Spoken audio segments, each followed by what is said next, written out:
समास यहां पर हेडिंग डालिएगा। दोस्तों याद रहे कि आपको ये कोई भी किसी भी टीचर ने ऐसी ट्रिक बताई नहीं होगी आज तक। देखिए समास हेडिंग पड़ेगी, यहां से समास हेडिंग में आपको 4 क्वेश्चन स्टार्टिंग से ही इसकी परिभाषा से ही पूछ लिए जाते हैं। फिर हम चलेंगे दोस्तों ट्रिक पर, ठीक है। तो देखिएगा समास को क्या कहते हैं, तो ये जान लीजिएगा कि समास संक्षिप्तीकरण ही समास है, यानी जो संक्षेप है वही समास है, पहला क्वेश्चन। दूसरा एक स्टार बना के लिख लीजिएगा कि दो या दो से अधिक शब्दों के परस्पर संबंध बताने वाले शब्दों को क्या कहते हैं, तो यह भी क्वेश्चन आया है।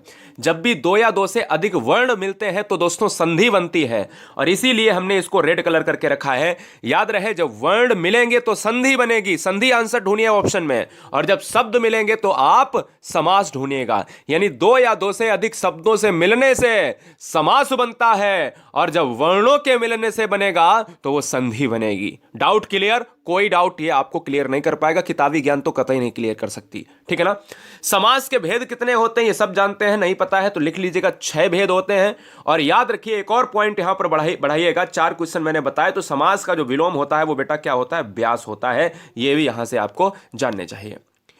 समास के भेद अगर 6 होते हैं तो कौन से होते हैं, जो हम ट्रिकी वे में पढ़ने वाले हैं, 1 नैनो सेकेंड में पढ़ने वाले हैं। पहला है द्वंद्व समास, दूसरा है द्विगु समास, तीसरा है तत्पुरुष समास, चौथा है कर्मधारय, पांचवा है अव्ययी भाव, और लास्ट वन छठा है बहुब्रीहि समास। दोस्तों यही समास एग्जाम में आएंगे, इससे ज्यादा आएगा नहीं। याद रहे यहां पर सबसे पहला जो है आपको डालना है हेडिंग द्वंद्व समास। द्वंद्व समास क्या है, कैसे इसको एग्जाम हॉल में बहुत आसान तरीके से हम लॉक करेंगे। सबको पता होता है कि भाई उसमें देख लो द्वंद्व समास में कि ये वाला आपको चिन्ह दिख जाए तो बस वही आंसर है। ये गलती मत करना, ये चिन्ह दोस्तों अव्ययी भाव में भी मिलता है।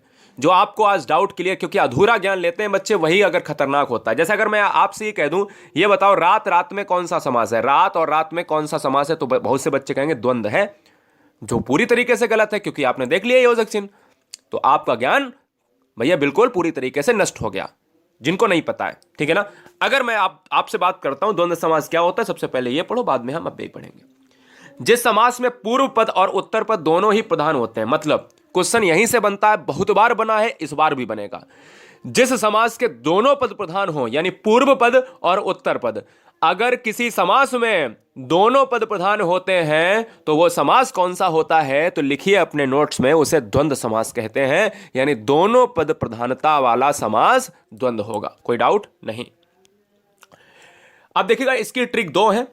अब 2 में एक ही ट्रिक आपका काम आ जाएगा। द्वंद्व समास में अधिकतम, हमने वर्ड लिखा है अधिकतम, सभी में नहीं, 99% जो है इस चिन्ह का यूज होता है, 1% नहीं होता है। 99% कहां पर होता है वो भी बताएंगे दोस्तों। द्वंद्व समास में अधिकतम जो है योजक चिन्ह का प्रयोग होता है, और द्वंद्व समास में और विभक्ति का लोप होता है। जैसे अगर मैं बात करूं दोस्तों राम सीता, एक तो इस तरीके से अगर लिखा है तो आपने ये देख लिया कि भैया ये वाला जो है, ये वाला चिन्ह लगा है तो लगा दिया, और राम और सीता इसको जब तोड़ोगे तो यहां पर निकलेगा मुख से कि राम और सीता, तो तुरंत हो गया। लेकिन दोस्तों हमेशा आपको एक चीज याद रखना है कि द्वंद्व समास कब होगा। द्वंद्व समास तभी होगा जब उसके आपस में शब्द विलोम होंगे। जैसे भाई का बहन है, विलोम का मतलब है उल्टा होना, भले ही लिंग बदल जाए, समान नहीं रहने चाहिए। द्वंद्व समास में योजक लगा है और योजक को लगाते ही द्वंद्व मत मार देना। यह भी चेक करना कि द्वंद्व में योजक लगा है और वो विपरीत लिंग के हैं या नहीं, या विपरीत शब्द हैं या नहीं, या विपरीत विलोम है या नहीं। समझिएगा मेरी चीज। और उसमें और का लोप हो रहा या नहीं हो रहा, यही नहीं बच्चे समझते हैं। जैसे सुख का जो है उल्टा होता है दुख, पाप का उल्टा होता है पुण्य, भाई का उल्टा बहन होता है, राम कृष्ण, माता और पिता, रात और दिन, है ना। तो ये क्या है, यह है दोस्तों आपके द्वंद्व समास हैं। यह चीज क्लियर हो गई। और जब सेम सेम आ जाए दोस्तों, बोले कि दिन और दिन, इसमें योजक चिन्ह देख लिया बच्चे ने लगा दिया, गलत हो जाएगा। हमें यह भी देखना है कि क्या सेम सेम तो नहीं है। अगर सेम सेम है तो द्वंद्व समास नहीं होगा। अब ये कैसे होगा ये आगे जानेंगे, उससे पहले हम द्विगु समास पढ़ते हैं। चलिए, जिस समास में पूर्व पद संख्यावाची हो, क्वेश्चन यहीं से बनता है कि जिस समास में पूर्व पद संख्यावाची हो वही द्विगु समास कहलाता है। चैनल पर पहली बार हो तो चैनल को ईमानदारी से सिलेक्शन के लिए ईमानदारी से हर शेर, हर शेरनी, हर बहन, हर भाई, हर गृहिणी सब्सक्राइब कर लें। दोस्तों याद रखिएगा, संख्यावाची अगर पद प्रधान है तो द्विगु समास होगा। ट्रिक क्या है कि अगर द्विगु समास में संख्या की प्रधानता है, बात खत्म। जैसे नवरत्न 9 आ रहा, सप्तदीप 7 आरा, त्रिभुवन 3 आरा, सतमंजिल 7 आरा। मेरी बात समझ में आई? बहुत आसान भाषा में आप सभी को हम चीज़ों को बता रहे हैं। कोई बच्चा ये नहीं कह सकता है कि भैया हमारा कोई क्वेश्चन गलत हो गया। जहां पर डिजिट होगा वहां पर बेटा क्या होगा, द्विगु समास हो जाएगा। कर्मधारय, कर्मधारय क्या है? चलिए कर्मधारय पढ़ लेते हैं और फिर आपको बताते हैं वो दिन दिन और रात रात वाला जो योजक चिन्ह वाला समस्या थी वो कहां पर आपको लगानी है, वो भी डाउट क्लियर करेंगे। कर्मधारय समास क्या होता है? कर्मधारय समास हर क्वेश्चन की परिभाषा, हर समास की परिभाषा से एक क्वेश्चन पूछा जाता है जो बच्चों को पता होना चाहिए। वीडियो लाइक जरूर कर लेना अगर अच्छा लग रहा हो, और नहीं अच्छा लग रहा है तो मस्ती से पढ़ते रहो। जिस समास में पूर्व पद विशेषण होता है उत्तर पद विशेष से होता है। अब आपको समझी में नहीं आएगा क्योंकि यही तो किताब में लिखा है।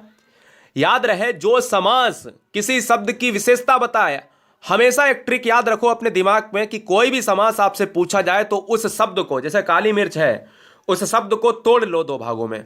काली प्लस मिर्च, भले ही ना टूटे फिर भी तोड़ लो अपने मन से, भले ही ना टूटे। जैसे पीछे हमने समास पढ़ाया तो जैसे बोला नवरत्न, 9 तोड़ लिया और रत्न तोड़ लिया। कितने रत्न है? 9। संख्या आई है, बोले द्विगु समास हो जाएगा। समस्या क्लियर हो गई।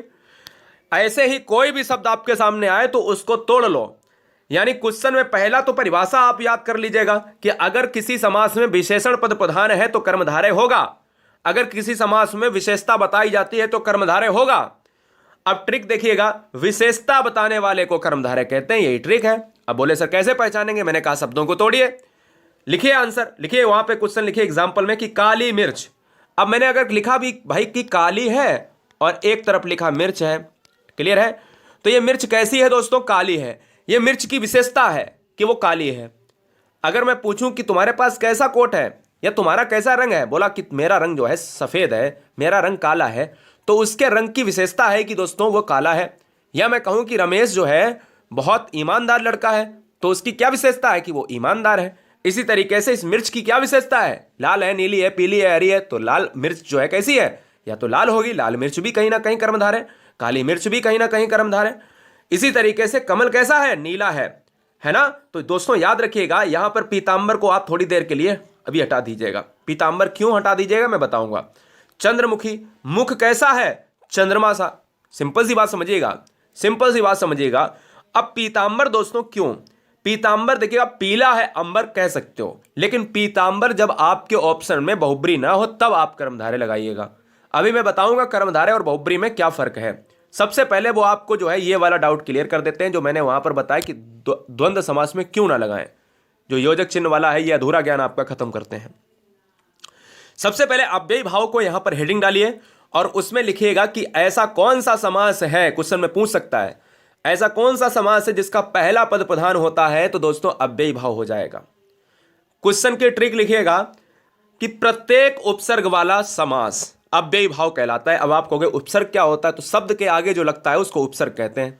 शब्द के आगे जो लगता है उसको उपसर्ग कहते हैं। जैसे अगर मैं बात करूं कि प्रतिदिन, तो दिन के आगे प्रति लगा है तो ये प्रतिदिन, दिन के आगे प्रति लगा है, यही दोस्तों उपसर्ग होता है।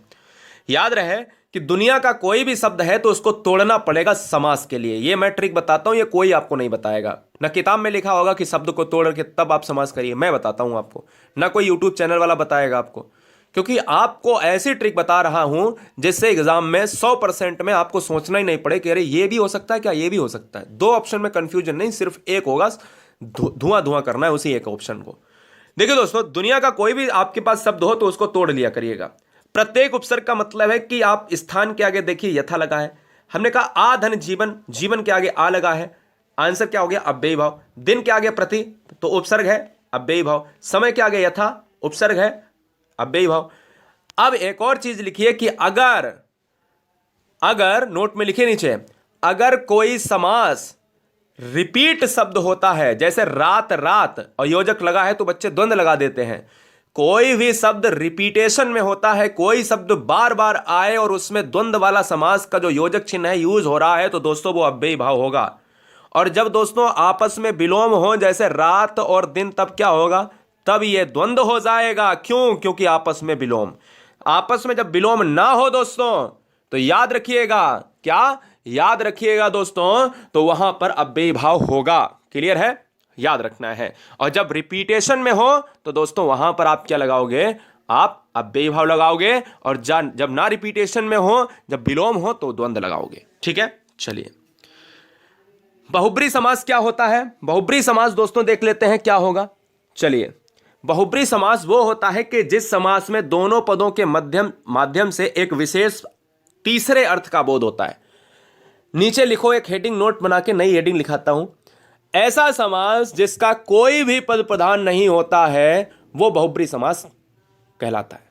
ठीक है, याद रखिएगा, दशानन 10 मुख हैं जिसके, अर्थात रावण।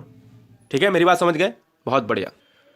दोस्तों आप समझ गए होंगे कि कहीं ना कहीं जो समास होता है बहुब्री में वो तीसरे पद की प्रधानता की बात करता है, तीसरा अर्थ निकलना चाहिए। जैसे उस शब्द में कुछ नहीं है, जैसे अगर हमने बात करी, फिर से मैं रिपीट कर रहा हूं, दशानन 10 मुख हैं जिसके, अर्थात रावण। दशानन में रावण का तो जिक्र नहीं है, लेकिन आनन का मतलब है कि 10 मुख हैं, तो एक ही बंदा है, और एक बंदा है वो रावण। नीलकंठ भगवान किसकी? शंकर की बात कर रहा है। नीलाकंठ है जिसका लंबा है उधर, भगवान गणेश जी। गिरधर, गिरि को धारण करने वाले, अर्थात भगवान श्री कृष्ण। इन सभी में शिव जी हुआ, रावण हुआ, या गणेश जी हुए, श्री कृष्ण। ये क्वेश्चन पूछा जाएगा, लेकिन क्या इसमें ये जिक्र है? नहीं है। क्या नीलकंठ में भगवान शिव का जिक्र है? नहीं है। इसको निकालना पड़ेगा, इसको भी निकालना पड़ेगा, इसको भी निकालना पड़ेगा। बहुब्री तो बहुत आसान होता है। अब दोस्तों तत्पुरुष की अगर मैं बात करूं तो आपको मैं बता दूं, यहां पर आपको 4, यहां 5 कर लेना। ठीक है ना, छठा हो गया था, 5 कर लेना बहुब्री में। छठा है तत्पुरुष। जिस समास में पूर्व पद गौड़ तथा उत्तर पद प्रधान हो, तत्पुरुष समास कहलाता है। यानी पहला पद जिसमें पूर्व पद प्रधान होगा तो वो दोस्तों आपका अव्ययी भाव, जिसमें उत्तर पद प्रधान होगा वो तत्पुरुष। ध्यान दीजिएगा, मेरी बात ध्यान दीजिएगा। अगर क्वेश्चन में पूछा जाए पहला पद प्रधान तो अव्ययी भाव, दूसरा पद प्रधान तो तत्पुरुष, दूसरे पद को ही उत्तर पद कहते हैं। तत्पुरुष समास के 6 भेद होते हैं। एक कर्म तत्पुरुष, करण तत्पुरुष, संप्रदान तत्पुरुष, अपादान तत्पुरुष, संबंध तत्पुरुष और अधिकरण तत्पुरुष। 2 क्वेश्चन करते हैं कि किस समास में शब्दों के मध्य में संयोजक शब्द का लोप होता है। अब देखते हैं कि भाई आपने कितना पढ़ा है। तो हमने कहा कि संयोजक शब्द का जो प्रयोग होता है वो किसमें होता है? योजक चिन्ह की बात करें। अब ध्यान रहे, योजक चिन्ह केवल द्वंद्व समास में ही प्रयोग होगा। वो एक अपवाद के रूप में अव्ययी भाव की बात करता है, क्योंकि क्वेश्चन की परिभाषा ही द्वंद्व समास की है, जहां पर योजक चिन्ह प्रयोग हो, संयोजक चिन्ह प्रयोग हो। वो हमारे पूर्व पद संख्यावाची शब्द है, तो आंसर सिंपल सा है कि द्विगु समास हो जाएगा, क्योंकि कहीं ना कहीं हमारा संख्यावाची जो डिजिट बताता है वो ऑप्शन डी हो जाएगा। एक और कर लेते हैं, जन्माग्न। तो मैंने कहा जन्म से अंधा, तो से किस में आएगा? तत्पुरुष में आ जाएगा। इसी तरीके से यथा स्थान, अगर कोई दुनिया का कोई भी शब्द है, अगर उसमें उपसर्ग लगा स्थान के आगे तो उपसर्ग लगा है तो वो अव्ययी भाव तो जाएगा, तो लेकिन उसका विग्रह क्या होगा? स्थान के अनुसार, है ना। एक और कर लेते हैं, जिस समास में दोनों पदों के माध्यम से एक विशेष तीसरे अर्थ का, भाई दोनों पदों के माध्यम से तीसरा अर्थ निकले, तो मैंने कहा था दशानन, लंबोदर, तो क्या हो जाएगा? बहुब्री हो जाएगा। ये वीडियो कैसी लगी आप सभी कमेंट बॉक्स में जरूर बताइए। नीचे टेलीग्राम की लिंक है, पीडीएफ को प्राप्त करने के लिए गुरुजी वर्ल्ड का टेलीग्राम ग्रुप ज्वाइन करें। हर बहन हर भाई लाखों की संख्या में जुड़े हुए हैं। जय Hind, Vande Mataram. Super fast video के लिए गुरुजी वर्ल्ड आपका हमेशा स्वागत करता है।